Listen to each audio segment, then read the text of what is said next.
In the wings of HBO's Real Time with Bill Maher stood Jim Carrey, his famous smile nowhere in sight.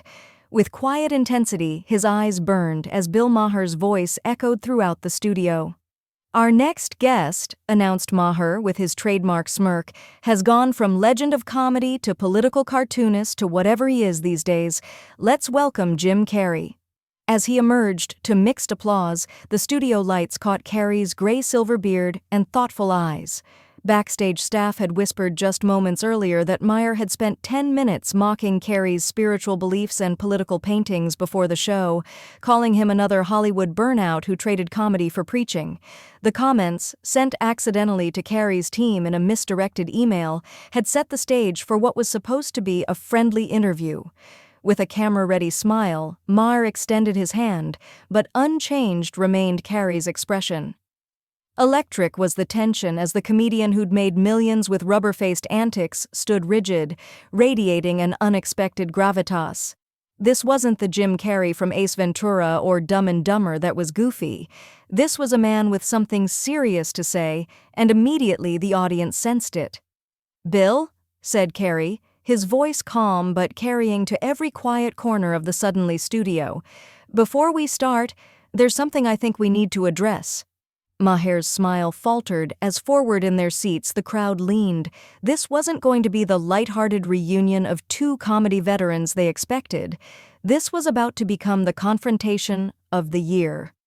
Before we dive into this dramatic showdown deeper, make sure to subscribe to our channel and like this video so you never miss the latest stories about your favorite celebrities and the truth behind Hollywood's most shocking moments.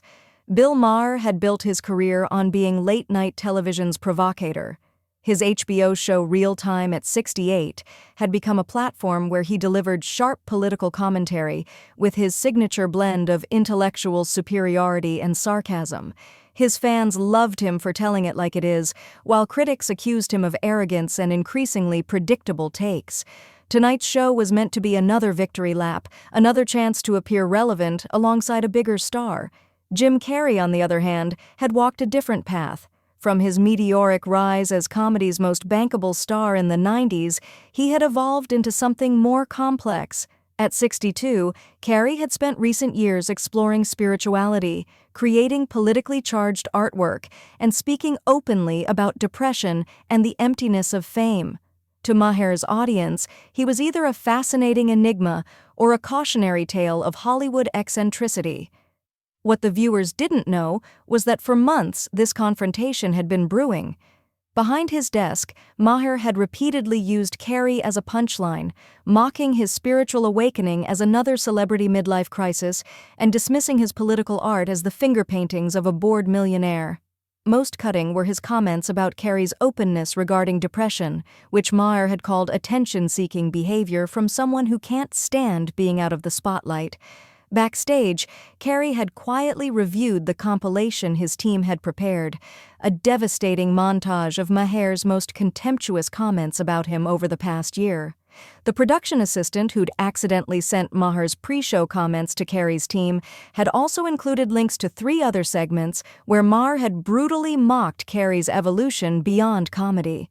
The stakes were clear. For Maher, this was about maintaining his image as the untouchable king of political comedy, the man who could say anything to anyone. For Carrey, it was about something deeper, the right to grow beyond the box the public had placed him in, and to challenge a culture of cynicism that Maher had come to represent. "We've known each other for what, 30 years, Jim?" began Maher, trying to establish control of the conversation with a Lofea1892 at exitings.com embarrassment.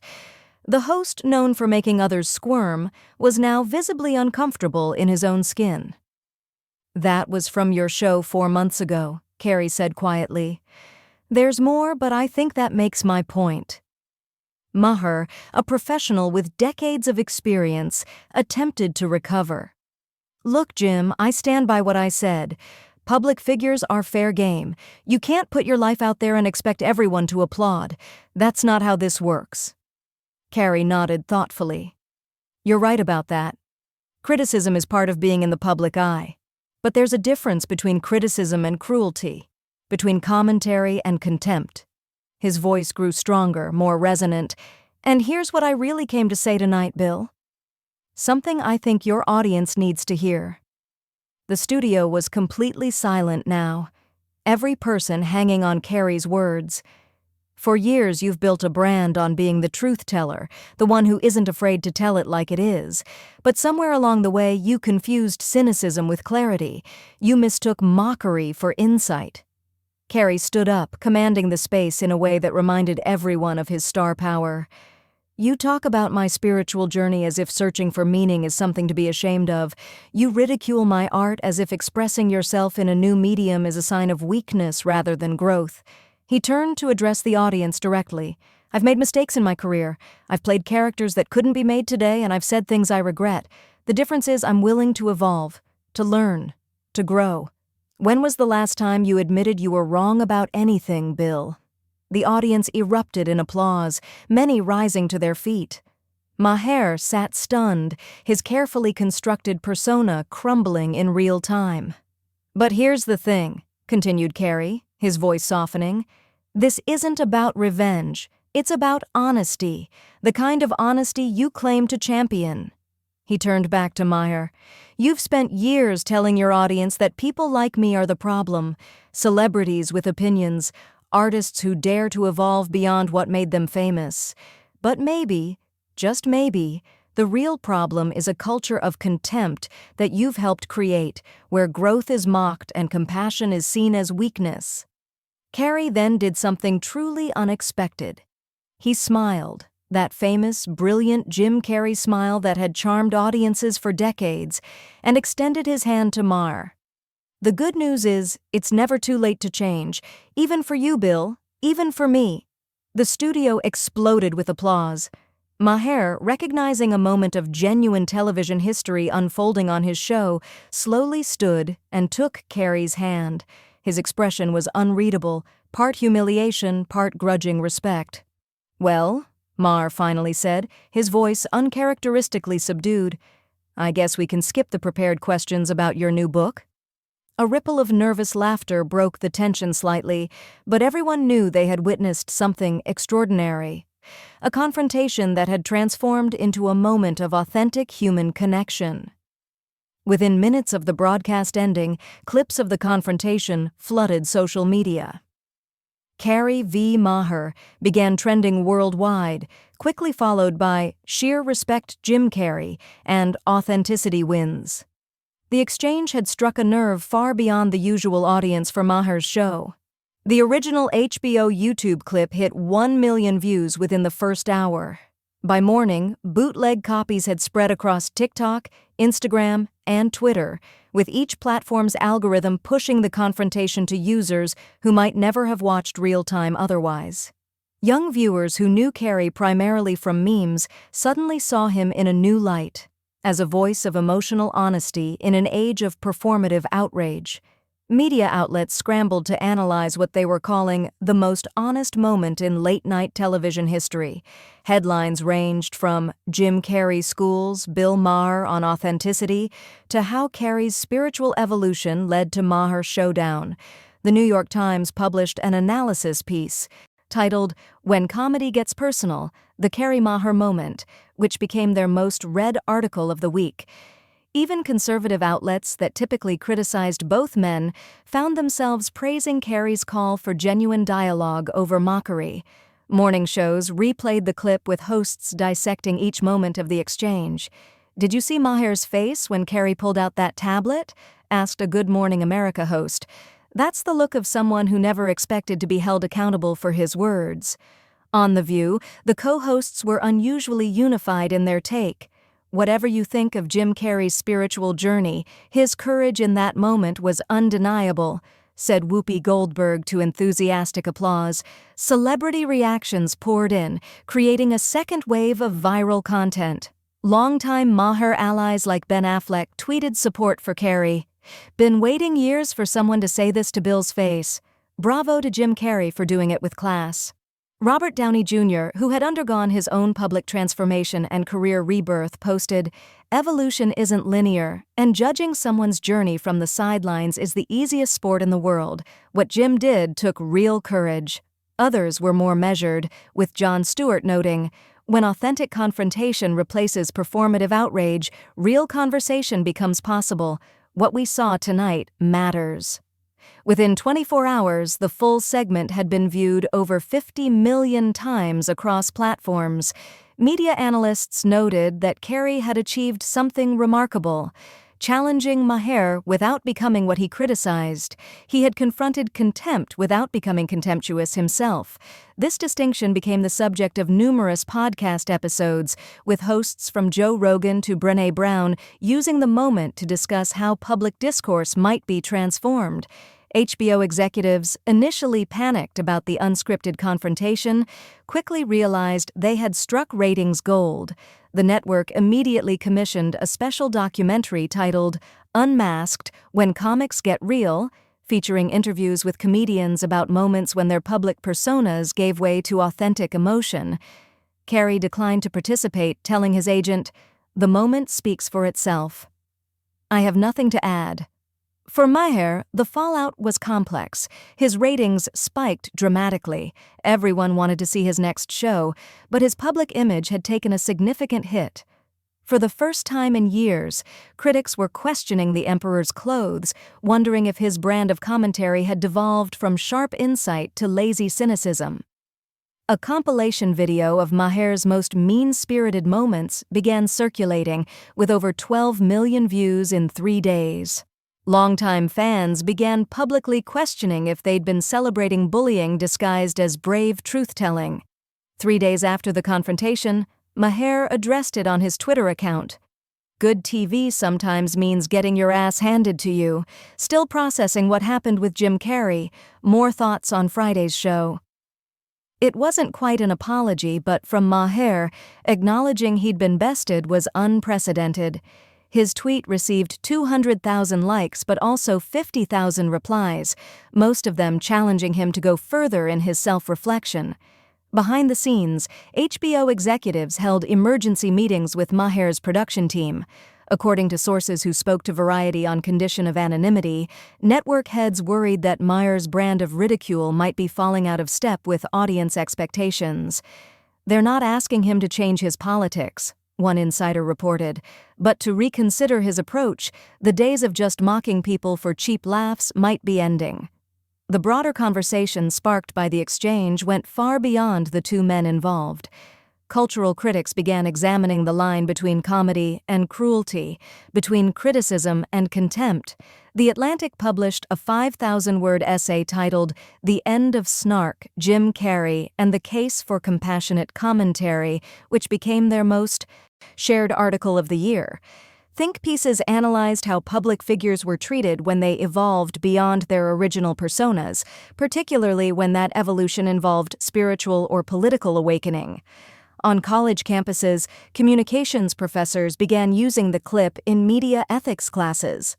At Yale, a professor of digital culture assigned students to analyze social media reactions to the moment, noting how it represented a potential shift in what audiences found entertaining versus what they found meaningful. 5 years ago, Maher's mockery would have gone unchallenged, the professor told the Yale Daily News. Today, we're seeing a hunger for authenticity that transcends partisan lines. Perhaps most significantly, clips of Carrey's statement about confusing cynicism with clarity and mockery for insight became a shorthand for calling out toxic discourse across social media. In a culture that had grown accustomed to snark as the dominant mode of communication, Carrey's calm but powerful confrontation offered an alternative model.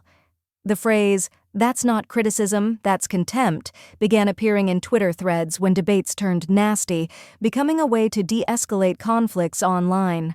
Mental health advocates particularly embraced Carrey's defense of his openness about depression. The National Alliance on Mental Illness reported a 40% increase in men seeking information about depression resources in the week following the broadcast. When someone with Jim Carrey's stature defends vulnerability as strength, it sends a powerful message to men who've been taught to hide their struggles, said the organization's director in a press statement. A week later, Carrey posted a new painting on his social media accounts, a surprisingly gentle portrait of Maher depicted at a crossroads between a dark path labeled contempt and a brighter one labeled curiosity. The caption read simply, "We all face this choice daily, including me." The post received over 3 million likes and was shared by celebrities ranging from Oprah Winfrey to Russell Brand, each adding their own reflections on the choice between cynicism and openness. Jim Carrey's book sales skyrocketed, with his memoir, Memoirs and Misinformation, jumping to #1 on Amazon and selling out at bookstores nationwide. Publishers rushed to sign him for a follow-up, but Carrey's representatives announced he would be taking a 6-month retreat to focus on his art and spiritual practice. Jim said what he needed to say. His publicist told Entertainment Weekly, "Now he's letting that moment breathe without trying to capitalize on it."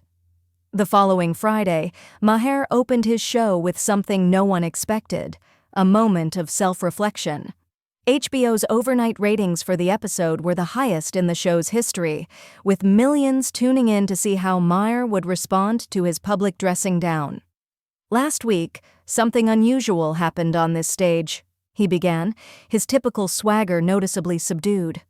"I got called out by someone I've frankly been unfair to. It's easy to mock what we don't understand or what makes us uncomfortable. It's harder to admit when we've been doing exactly that." He paused, visibly struggling with the humility required for the moment. "I've built a career on calling out hypocrisy, especially from public figures who I think deserve scrutiny. Sometimes that's necessary, but there's a difference between holding power accountable and simply tearing people down because they've changed in ways I don't relate to."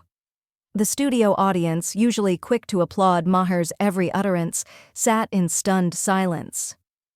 So to Jim Carrey, I say this. You've given me something to think about, and maybe that's worth more than an easy laugh. In a world where everyone's shouting, sometimes the person who speaks quietly has the most important thing to say. Applause finally broke out, genuine, unpropped, and sustained. For perhaps the first time in his career, Maher had allowed himself to appear genuinely vulnerable on his own show. Twitter exploded with reactions, many from longtime critics suddenly finding themselves respecting Maher for the first time. Industry insiders noted a subtle shift in Maher's approach in subsequent episodes. While still politically pointed, his commentary began focusing more on ideas and less on personal attacks. Ratings remained high, suggesting that audiences appreciated the evolution rather than seeing it as a betrayal of his brand. The confrontation sparked a broader cultural conversation that continued for months. Late-night hosts like Stephen Colbert and Jimmy Kimmel publicly reflected on their own reliance on mockery for easy laughs. "Maybe we've all gotten a little lazy," Colbert admitted on his show. "Finding the humanity in people we disagree with, that's the harder work of comedy." Hollywood executives, always quick to spot trends, began greenlighting projects that explored the theme of authenticity versus performance. Netflix announced a documentary series titled Beyond the Mask: Comedians on Life, Growth and Change, featuring interviews with performers who had undergone significant personal evolution throughout their careers. Academic researchers at Stanford's Media Psychology Lab conducted a study on audience reactions to the confrontation, finding that regardless of political affiliation, viewers rated Carrey's approach as both more persuasive and more admirable than traditional confrontational tactics. This suggests a potential shift in what audiences find compelling, the lead researcher noted. Eye-ant emotion may be replacing performative outrage as the currency of public discourse. Whether this moment would lead to lasting change in media culture remained to be seen. Critics noted that the appetite for mockery and cynicism remained strong, particularly in an increasingly polarized political environment. One moment of authenticity doesn't transform an entire media ecosystem, wrote a Columbia Journalism Review analyst, but it does create a reference point for what's possible. But for one night, authentic confrontation had broken through the carefully constructed personas of public life, reminding millions of viewers that behind the masks of celebrity, real human beings were still capable of reaching each other. In comedy clubs across the country, performers reported audiences responding more strongly to vulnerable material than to attacks, a subtle but meaningful shift in what people found entertaining. As clips of the confrontation continued to circulate months later, one comment from Carrey remained particularly resonant. "The real courage isn't in mocking others from a safe distance. It's in allowing yourself to grow, even when that growth invites ridicule." In a culture starved for authenticity, this message found fertile ground, inspiring countless conversations about how public figures and everyday people might engage with each other more meaningfully. The confrontation was eventually nominated for an Emmy in the Outstanding Unscripted Moment in a Variety Series category, a newly created award that seemed designed specifically to honor what critics were already calling the Carrey moment. Both men were invited to the ceremony, though only Maher attended. In his red carpet interview, he simply said, "Sometimes the best television happens when things don't go according to plan. Jim taught me something that night and I'm still learning from it." 6 months later, the two men reunited, not on television but at a small charity event for mental health awareness. Photographers captured them in deep conversation, both smiling genuinely. Neither would comment on what was said, but the images spoke volumes. Two comedians known for wearing masks finally meeting as their authentic selves. If you found this story meaningful, don't forget to like this video and subscribe to our channel for more in-depth stories about the moments that change how we see our favorite celebrities and each other. Comment below with your thoughts on who showed more courage in this exchange. Was it Carrey for confronting Maher, or Maher for ultimately acknowledging he might have been wrong? The conversation continues below.